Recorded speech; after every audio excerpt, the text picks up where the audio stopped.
Welcome to SKM institute. नए सत्र के लिए इग्नू के सॉल्व असाइनमेंट अवेलेबल है। आप इस व्हाट्सएप नंबर पर कांटेक्ट कर सकते हैं सॉल्व असाइनमेंट्स के लिए, या आप डिस्क्रिप्शन में जो लिंक दिया गया है, चैट लिंक है, आप वहां से डायरेक्ट चैट कर सकते हैं। IAS फाउंडेशन प्रोग्राम के तहत जो इग्नू के स्टूडेंट्स हैं, BA विषय से संबंधित जो क्लासेस लिया गया था टीचमेंट ऐप पर, उन क्लासेस को मैं एडिट करके 1 बाय 1 यूट्यूब पर अपलोड कर रहा हूं, ताकि जो अदर स्टूडेंट्स हैं इग्नू के, वे इसका फ़ायदा ले सकें। कुछ स्टूडेंट्स को पता ही नहीं होता कि UPSC IAS PCS क्या है। मुख्य रूप से यह परीक्षा आर्ट्स के विषयों पर आधारित है। उन्हें स्कूल और कॉलेज के समय में ही इस परीक्षा की तैयारी धीरे धीरे शुरू कर देनी चाहिए। इस परीक्षा के लिए मैंने एक फ्री सेल्फ स्टडी और मेंटरशिप प्रोग्राम लॉन्च किया है। इसके अलावा मेरे 3 पेड कोर्सेस हैं। मेरे ये ऑनलाइन कोर्सेस हैं जिसके रजिस्ट्रेशन ओपन हो चुके हैं नेक्स्ट बैच के लिए। अब ये जो नेक्स्ट सब टॉपिक है कि नवपाषाण और समकालीन संस्कृतियाँ। तो जिस समय इसका सिंपली ये है कि इस समय जब नवपाषाण संस्कृतियाँ थी, उसके समय में क्या और भी कुछ संस्कृतियाँ उस समय चल रही थी, इसी के बारे में इसमें डिस्कस करते हैं। तो नवपाषाण संस्कृति को मानव इतिहास में एक प्रमुख मोड़ के रूप में देखा जाता है। ठीक है, क्यों देखा जाता है? क्योंकि इस समय जो मनुष्य जो था अभी तक डिपेंड था प्रकृति के ऊपर। ठीक है, आप शिकार करना, फिर जो है भोजन को इकट्ठा करना, एकत्रित करना, ठीक है, वनस्पतियों यानी कि फल फ्रूट को जो है इकट्ठा करके रखना और उसको खाना, इस तरह से। लेकिन सॉरी, अब जो है मनुष्य, उसने क्या काम किया था, उसने अब प्रकृति पे थोड़ा थोड़ा कंट्रोल करना शुरू कर दिया था। अब वह जो है भोजन उगाना जानने लगा। फिर इसके अलावा उसने विभिन्न जानवरों को पालतू बना लिया, मतलब गुलाम बना लिया, एक तरह से कह सकते हैं। उनका भी दोहन करने लगे। ठीक है, उनसे कृषि के कार्य जैसे कि बैलों से जुताई वगैरह करवाना, ठीक है, इस तरह के मवेशियों को अपने लिए इस्तेमाल करना। तो इस तरह से यह एक प्रमुख मोड़ था, ठीक है, मानव इतिहास का। इसके अलावा कई जगहों पर जैसे कि दक्षिण एशिया, मिस्र, यूरोप, मेसोअमेरिका और भारत के उत्तर पश्चिमी भाग या भारत में गंगा घाटी और चीन जैसे क्षेत्रों में ये जो संस्कृति थी जल्दी दिखाई दी थी। अभी हमने पीछे डिस्कस किया इसके बारे में। और कई इसके और तथा अन्य जगहों पर काफ़ी दिनों के बाद दिखाई दिए थे। ठीक है, तो कहीं पर पहले ये संस्कृतियाँ डेवलप हो गई थी और कहीं पर बाद में ये संस्कृति जो है डेवलप हुई। तो नवपाषाण संस्कृति पहली बार भारत में उत्तर पश्चिम भाग में दिखी। कहाँ दिखाई दी? जैसे कश्मीर हो गया, दक्षिण भारत और पूर्वी भारत में यह बाद के चरण में दिखाई दी। तो सबसे पहले कहाँ इन्होंने दिखाई, ये जो नवपाषाण संस्कृति थी, ये भारत के उत्तर पश्चिम भाग में। ठीक है, तो भारत का उत्तर पश्चिम भाग क्या हो गया? उत्तर यानी जम्मू कश्मीर का इलाका हो गया, ठीक है, और पश्चिम यानी कि पीछे का इलाका। ठीक है, तो इस तरह से। तो जो पाकिस्तान का एरिया है, मेहरगढ़ लेते हुए ये गुजरात वगैरह जो है, ठीक है, ये सब जो एरिया था उसे इसमें बताया जा रहा है। ठीक है, और कश्मीर, दक्षिण भारत और पूर्वी भारत, यानी कश्मीर जो है इसमें बाद में आया, दक्षिण भारत में और पूर्वी भारत में यह बाद के चरणों में यह दिखाई दिया जो नवपाषाण था। और भारत के कुछ क्षेत्रों में जैसे कि नवपाषाण संस्कृतियों को बिल्कुल भी नहीं देखा गया। ठीक है, और वहाँ पे केवल मध्यपाषाण जो संस्कृति थी के बाद सीधे सीधे लौह युग या संस्कृति का शुभारंभ हो गया। यानी कहीं कहीं पे जो मध्यपाषाण काल से सीधे लौह युग संस्कृति का में डायरेक्टली वो चले गए। वहाँ पे जो है ये जो नवपाषाण संस्कृति थी वो दिखी ही नहीं। ठीक है, तमिलनाडु और केरल इसके उदाहरण है, याद रखिएगा। इसके अलावा जो भारत की सभी नवपाषाण संस्कृतियों में सांस्कृतिक अनुकूलन एक ही स्तर का था। यानी कि जो भी संस्कृतियां थी उनके बीच में जो सांस्कृतिक अनुकूलन बहुत ही अव्वल दर्जे का था। मतलब एक ही स्टेज पर था। ठीक है, एक ही स्टेप पर था। और भारत की नवपाषाण संस्कृति है, यानी कि हड़प्पा, ताम्रपाषाण युग और लघु पाषाण का उपयोग करने वाले शिकारी संग्रहक संस्कृति के साथ समकालीन थी। ठीक है, तो बेसिकली इसमें जो है जो संस्कृतियाँ थी, जैसे कि नवपाषाण संस्कृति हो गई, ठीक है, तो ताम्र पाषाण युग की संस्कृतियाँ हो गई, तो इनमें ज़्यादा अंतर नहीं था, बस केवल ये अंतर था संस्कृतियों में दोनों में कि इसमें एक तांबे का जो है यूज़ होने लगा था, लेकिन बाकी सब जो है रहन सहन का तरीका और जो भी सांस्कृतिक समरूपता थी दोनों में, ठीक है। इस तरह से ये जो है कह रहा है कि भारत की सभी नवपाषाण संस्कृतियों में सांस्कृतिक अनुकूलन एक ही स्तर का था। तो बेसिकली जो है अब ये बौद्ध प्रश्न है, ठीक है, इसको डिस्कस कर लेते हैं। बौद्ध प्रश्न, जो पहला प्रश्न है कि नवपाषाण क्रांति की अवधारणा पर संक्षिप्त चर्चा कीजिए। तो नवपाषाण क्रांति की अवधारणा पर संक्षिप्त चर्चा करें।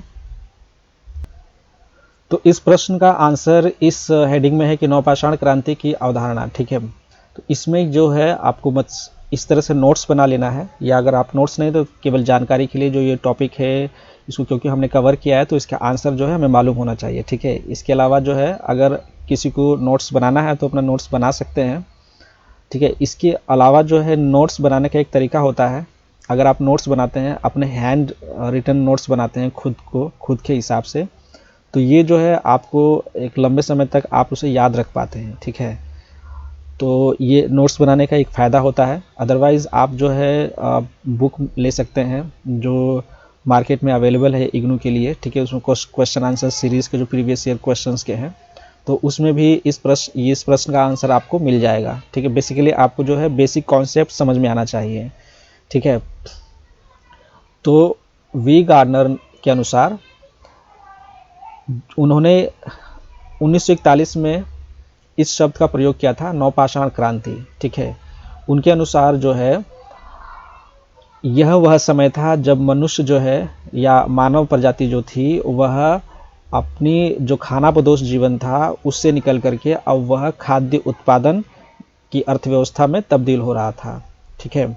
तो इसलिए उन्होंने इस संस्कृति को, मतलब ये जो चरण चल रहा था संक्रमण काल, जो ये ओवरलैपिंग का मतलब एक संस्कृति से निकल करके दूसरी संस्कृति की तरफ बढ़ना, तो इसको उन्होंने नवपाषाण क्रांति का नाम दिया था, ठीक है। और इसमें हमको ये भी मेंशन करना है कि नवपाषाण जो है, पहले तो इसमें ये बता देना है कि नवपाषाण का मतलब क्या होता है, ठीक है। नव का मतलब और पाषाण का मतलब जिस तरह से बताया था कि नव का मतलब होता है जैसे कि जो सैल्ट जो पत्थर होते हैं शाइन्स के, वो मतलब जो परिष्कृत पत्थरों से मिल करके इसको जो बनाया गया था, मतलब औजार जो बनाते थे, उपकरणों को बनाते थे, इस वजह से इसका नाम नवपाषाण, जो इस संस्कृति है इसका नाम नवपाषाण पड़ा, ठीक है। लेकिन जब हम नवपाषाण की बात करते हैं तो इसमें केवल उपकरणों का ही नहीं बल्कि जो जीवन जीने के तरीके जो थे और प्लस जो है सांस्कृतिक अनुकूलता थी, इन तीनों चीज़ों को मिला करके हम इस संस्कृति की, नवपाषाण संस्कृति की पहचान को निर्धारित करते हैं, ठीक है। तो इस हेडिंग के, इस क्वेश्चन के आंसर के रूप में हमें दो ही चीज़ याद रखना है। जो ये नवपाषाण क्रांति की जो अवधारणा थी वो 1941 में वी गार्नर ने दिया था। क्यों दिया था? क्योंकि जो मानव प्रजाति थी वो अब खानाबदोश जीवन से निकल करके अब उत्पादक वाले जीवन में जा रही थी, यानी कि वे अब प्रकृति पर निर्भर नहीं थी बल्कि प्रकृति को अपने हिसाब से वह मोल्ड कर रहे थे, मतलब बदल रहे थे, ठीक है। अब उनको पेड़ों से या पौधों से फल फ्रूट नहीं मिल रहे थे बल्कि अब उन्होंने उगाना शुरू कर दिया था, ठीक है। अब वे केवल जानवरों का शिकार नहीं कर रहे थे, अब उन्होंने जानवरों से काम धंधा करवाना शुरू कर दिया, यानी बैल को जो है वो बैल का उपयोग जो है मतलब खेती के लिए और गाय का उपयोग जो है दूध के लिए, इस तरह से उन्होंने कृषि जीवन का शुभारंभ कर दिया था, ठीक है। पहला चीज़ ये याद रखना है। दूसरा जो है कि नवपाषाण, क्यों नवपाषाण का मतलब क्या है और नवपाषाण किस चीज़ को निरूपित करता है, यानी उपकरणों को ही केवल निरूपित नहीं करता है बल्कि जो जीवन जीने के तरीके थे और सांस्कृतिक अनुकूलता जो थी, अनुकूलन जो था, उसको भी नवपाषाण दर्शाता है। तो इसलिए इसे नवपाषाण क्रांति का नाम दिया गया। तो बेसिकली यही जो है नवपाषाण क्रांति की अवधारणा है। नेक्स्ट प्रश्न है कि शिकार संग्रहक प्रणाली से कृषि तक संक्रमण के बारे में परिचर्चा की मुख्य विशेषताओं पर चर्चा करें। ठीक है, तो ये प्रश्न आपको समझ में आया कि शिकार संग्रहण जो प्रणाली थी, यानी कि जो खानाबदोश जीवन था, उससे निकल करके जब मानव जो है कृषि में जब संलिप्त हुआ, तो उस समय काल को जो है, उस जो संक्रमण काल था, उसके बारे में परिचर्चा की मुख्य विशेषताओं पर चर्चा कीजिए। तो बेसिकली इसमें जो विद्वानों ने अपना जो मत दिया था कि कृषि जीवन किस तरह से शुरू हुआ, कृषि की किस तरह से शुभारंभ हुआ, तो विभिन्न विद्वानों ने अपने अपने मत रखे थे। ठीक है, किसी ने कुछ कहा और किसी ने कुछ। तो अभी उसी सेक्शन में से हमको इसका आंसर लिखना है। तो इस प्रश्न का आंसर है कि खेती की शुरुआत कैसे हुई, इस बारे में प्रस्तुत मतों में भिन्नता है। सबसे पहले वी गार्डन चाइल्ड ने के अनुसार उन्होंने कहा था कि जलवायु परिवर्तन के कारण उपजाऊ अर्धचंद्राकार प्रांत में कृषि की खेती की शुरुआत हुई। ठीक है, लेकिन रॉबर्ट ब्रेडवुड ने कहा कि नहीं, खाद्य उत्पादन के धीमे और क्रमिक विकास हुए हैं। ठीक है, लेकिन लुइस आर बिनफोर्ड ने कहा था कि नहीं, ऐसा नहीं है, जनसंख्या वृद्धि के कारण जो कृषि कार्य करना अनिवार्य हो गया था, इस वजह से मानव प्रजाति जो है कृषि के कार्यों में संलिप्त हुई। लेकिन इसके बाद नेक्स्ट जो मत है कैंट फ्लेनरी का, इन्होंने ये कहा था कि कृषि की जो शुरुआत है ये एक घटना नहीं है, इसका जो शुरुआत हुआ है ये एक घटना के रूप में ये शुरू नहीं हुआ है, बल्कि एक लंबी प्रक्रिया का ये नतीजा है। इन्होंने कहा कि जो मनुष्य, तो जो मानव जो थे, वो विभिन्न मौसमों में विभिन्न जगहों पर जाकर के रहते थे। तो उन्होंने अपने आसपास के जो पारिस्थितिकी क्षेत्र थे उनको ज्ञान होने लगा, और फिर वो धीरे धीरे प्रकृति को समझने लगे। उसके बाद उन्होंने कृषि का आरंभ किया। ठीक है, उन्होंने पौधों के जो बीज संस्करण है उसका किस्मों को विकसित किया, और फिर बाद में वे उसे उगाने लगे। तो ये कैंट फ्लेनरी ने ऐसा कहा था। ठीक है, तो विभिन्न विचारधाराओं के अनुसार अंत में जो निष्कर्ष यही निकलता है कि नवपाषाण क्रांति वास्तव में एक लंबी प्रक्रिया थी, जो सामाजिक और सांस्कृतिक कारकों और पर्यावरणीय स्थिति से प्रभावित थी। ठीक है, यह कोई साधारण या एक बार का आविष्कार नहीं था, कोई इनोवेटिव आइडिया से ही नहीं हुआ था, बल्कि यह, या कोई एपिसोड नहीं था, बल्कि यह जैसे कि कुछ लोगों ने कल्पना की थी, बल्कि यह एक लंबी प्रक्रिया का नतीजा है। तो इस तरह से जो बोध प्रश्न 1 है, इसके दोनों क्वेश्चंस के इस तरह से आंसर होंगे।